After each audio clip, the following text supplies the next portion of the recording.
Hello, I'm Dr. James Bogash, expert in health and longevity and creator of Bogash Life in Balance. And today we're going to talk about a study published out of North Carolina school systems. And this had to do with first quarter 2020 to 2021 school year. So basically the beginning of the current school year.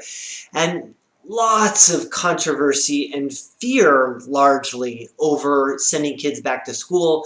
We were very sure it was going to wipe out the population, even though early data was suggesting that it was safe to send kids back to school. And as data continues to trickle in, that story hasn't changed, which is much the case of COVID. Much of everything we've seen has been hype, and the reality hasn't played out as far as the scaremongering goes. So this looked at over 90,000 kids and students. Now, not all kids went back to school. They had a chance in North Carolina of doing hybrid or in person.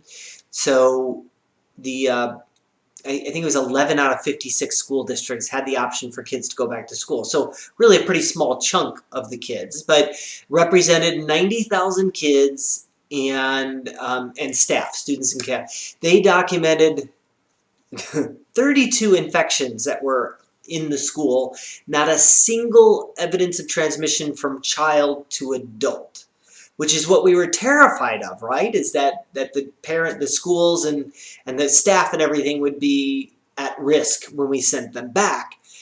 And this would all be fine if there wasn't serious harms and damages with keeping kids at home.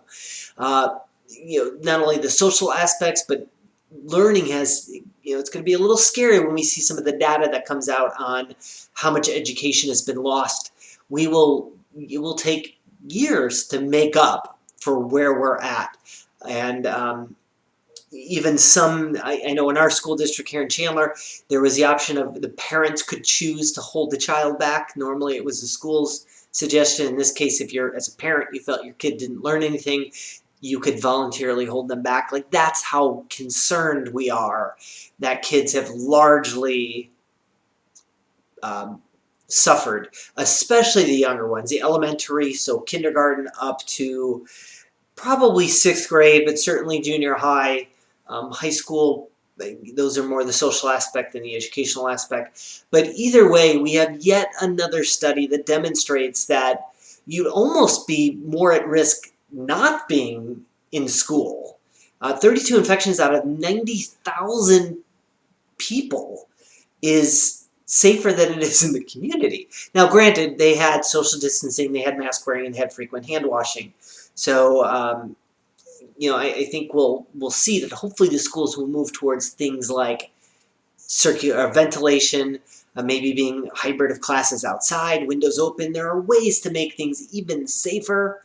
And hopefully we will look at that instead of continuing to have kids wear masks, which is not good day in, day out. We definitely have an increase in kids reporting things like headaches and sinus infections as a result of all of this. As always, I will post a link to this particular study in the description. Make sure you like this video, share it with somebody who you think needs the information, and subscribe to the channel.